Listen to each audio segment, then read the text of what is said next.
Bismillahirrahmanirrahim. Assalamualaikum warahmatullahi wabarakatuh. Masih pada unit mengelola bahan pelatihan ya. Di bagian B36 ada template tugas. Nah, jadi template tugas ini Bapak dan Ibu nanti Bapak Ibu download ya, kemudian mengerjakan tugasnya ya di situ di templatenya ya. Kita klik misalnya ini, kemudian di sini sudah ada template, tinggal di download, di copy ya, diduplikasi, kemudian di rename templatenya menjadi nama masing-masing, baru nanti diupload setelah diisi ya. Nah, sekarang akan dijelaskan bagaimana kita mengisi dari template ini ya. Yang pertama sekali lagi bahwa daftar kebutuhan bahan ini ya, itu adalah salah satu dari formnya. Nah, dalam mengelola bahan pelatihan itu ada 3 form yang harus dikerjakan. Yang pertama adalah daftar kebutuhan bahan, kemudian yang kedua adalah daftar pengambilan bahan atau buku bon, dan yang ketiga adalah daftar pemakaian bahan atau laporan ya. Baik. Yang pertama logo diisi dengan logo instansi masing-masing ya. Kemudian COF ini diisi dengan identitas dari lembaganya, instansinya, kemudian mungkin ada alamat, ada email ya, ada website begitu. Nah, kemudian kejuruan diisi kejuruan teknik kelas apa teknik listrik ya di sini, apa otomotif atau apa. Kemudian subkejuruan kalau ada, kalau tidak ada ya di strip aja. Ya, di nomenklatur itu kan ada subkejuruan. Kalau tidak ada ya udah di strip aja. Grup itu adalah kelas, bisa diisi A, B, C, D ya, tergantung kelasnya apa. Kelas A, kelas B, kelas C, itu diasumsikan aja. Kemudian nama barang atau nama bahannya gitu ya. Ini dituliskan. Diambil dari mana? Dari dokumen program pelatihan di bagian akhir. Itu pertama, itu wajib ada semuanya. Kemudian kalau dirasa kurang, Bapak dan Ibu bisa menambahkan di bagian yang ini ya, sampai berapa item di sini. Kemudian spesifikasi harus jelas ya. Nah, kalau merek sebenarnya sih tidak disarankan ya, karena merek itu biasanya kalau di pengadaan itu jangan sampai ada gitu ya, karena tidak boleh menunjuk merek tertentu. Nah, dalam pengajuan ini silahkan aja kalau Anda bingung membuat spek, memasukkan merek, nanti kan diedit oleh bagian pengadaan ketika dia akan launching ke bagian luar ya, di lelang atau apa, pasti mereknya dihilangkan gitu. Jadi yang utama memang spesifikasi kalau bisa dimasukkan di sini. Kemudian satuan itu adalah unit, kemudian buah, bungkus itu.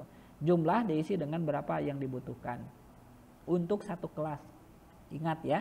Jadi ini untuk kebutuhan satu kelas dan untuk kebutuhan satu program pelatihan, bukan satu unit kompetensi, tapi untuk satu program pelatihan dan untuk satu kelas. Tentu harus diasumsikan nanti berapa orang satu kelasnya, 8 orang, 16 orang atau 20 orang. Silahkan itu berikan keleluasaan kepada Bapak dan Ibu untuk menentukan.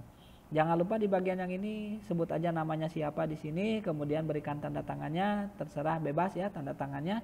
Mau pakai QR code boleh, mau di-scan boleh, mau langsung ditanda tangan di sini misalnya kan pakai ini juga boleh ya. Misalnya Anda mau pakai tanda tangan ini aja langsung cek cek cek cek gitu misalnya. Silakan aja ya. Yang penting itu harus ada tanda tangannya. Kemudian tanggal ini adalah 2 minggu sebelum pelatihan dimulai. Jadi asumsikan pelatihannya mau mulai tanggal berapa, Anda isi tanggalnya di sini ya. Jadi kalau Anda isi hari ini, misalnya Anda isi tanggal 20 misalnya, 20 November 2020, berarti Anda harus asumsikan pelatihannya itu 2 minggu kemudian gitu ya.